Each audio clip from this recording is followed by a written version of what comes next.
Hi, today I'm going to show you my 2015 Yngwie Malmsteen Stratocaster, which is made in Japan. It has serial number of a JD15, which means it's Japan domestic, made in 2015. But I'm only guessing. I'm not exactly sure if it's the way they dated this. I mean, the way they make the serial number is by the date like that. Anyway, here's the thing. One thing I noticed with the Fender Japan YJM Strats, the round area on this headstock looks a lot, I would say, smaller, this area, compared to the USA ones, which has maybe a slightly fatter, rounded shape in here.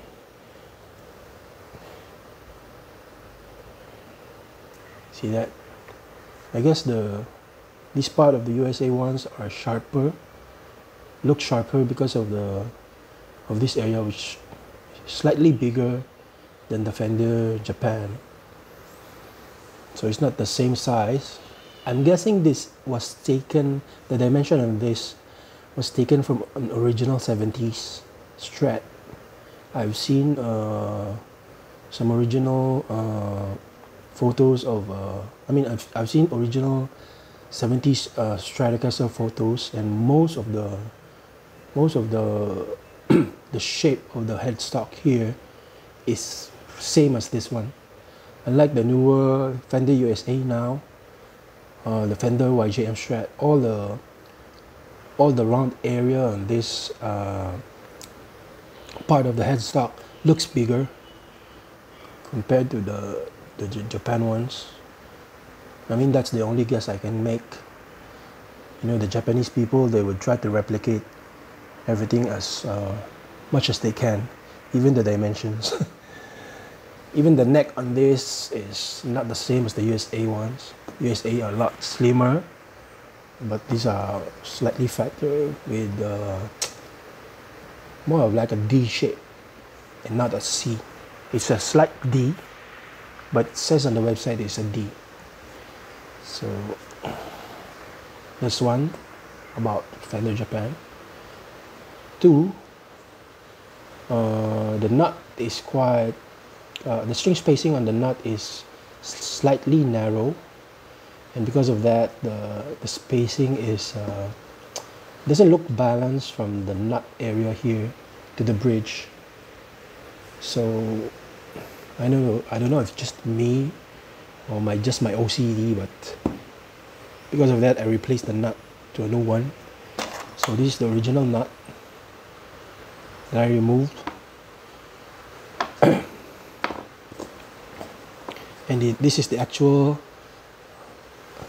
height of the nut, because it's quite very deep inside there, the neck, which is, I believe, is a very big factor in getting it into having a very great tuning stability. I don't know if you can see if I put these two side by side, but you'll see that the string spacing on the original one is slightly narrower than the new one that I made.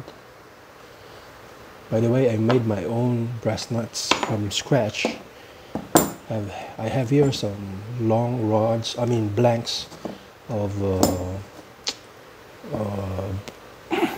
brass rods. This is actually not a rod, but I would call this brass sticks. These are given to me by a friend of mine who works in a factory here that makes parts for computer PCBs, and he says these are scrap. So once they're done with it, they just throw it away. So one day when we were out cycling and had a talk about brass, all these things, metals, he told me that they throw away the scraps of brass from the factory. So I just asked him if he can give me a few and just give me. because I'm a big fan of the brass nut because of Yngwie, of course. So these are just two of the things that he gave me. I have a few sizings that he gave me, but some of them I cannot find because he gave me so many that I just don't care about them anymore. Unless I really need that size, I just look around. But most of the time they're just inside one of my tool cases there. So this very lucky for me, I have a friend who works on that company. So I have free brass blank nuts while he's there. Show you the fret wires here. These are jumbos. By the way, the Fender Japan Yngwie Malmsteen Strats don't have a deep scallop like the USA ones, and they don't scallop it up to the edge of the fret wire. They leave a little bit of wood behind. See if you can see that. I guess they make it like this so that anybody who wants to refret the guitar won't have any problems trying to align the neck to become straight, because there's still some wood beside the fret wires there, and the scalloping is shallow, but it works. I mean, scalloping is having jumbo fret wires is like having scallop fretboard, and if you just scallop it like this, which is quite shallow, it does the same effect. I mean, it does the job. You don't feel any wood on your fingers anymore, so you don't really have to scallop it very deep. But you can also do it like very deep so that it can be more flashy. By the way, the grains on this neck is very nice.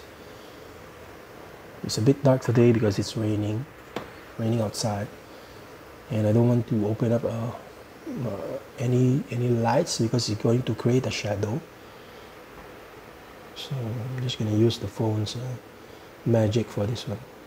But as you can see, the grains are really nice, which is very seldom I see on Fender USA ones, unless you bought a custom shop and you chose the wood.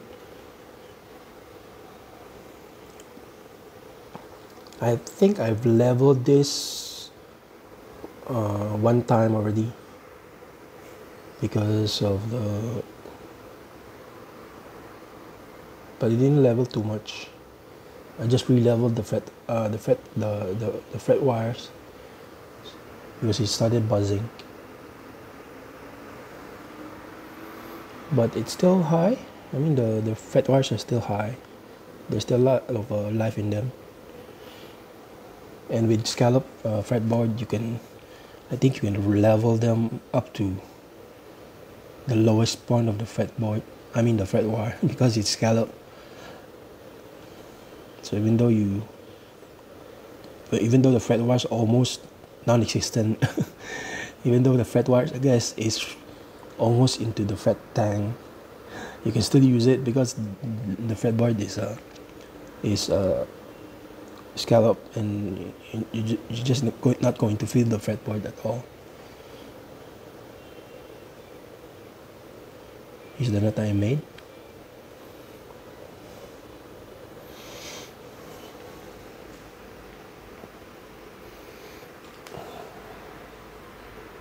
And that's it. This one already has this type of locking nut. I think it's the Schaller Dunlop. I'm not sure. I'm not sure which one. But it's a locking nut that is inside the body and not outside. So basically, the strap has a button there that you just push in, and it will lock itself. And maybe this is the reason why Yngwie doesn't do the guitar swinging anymore, because it's not as stable as the DiMarzio locking straps. I don't know, maybe he's just gotten old and doesn't want to do it anymore. Who cares anyway? So that's it for today. My 2015 Fender Yngwie Malmsteen Stratocaster. I hope you enjoy, and thank you for watching. Bye bye.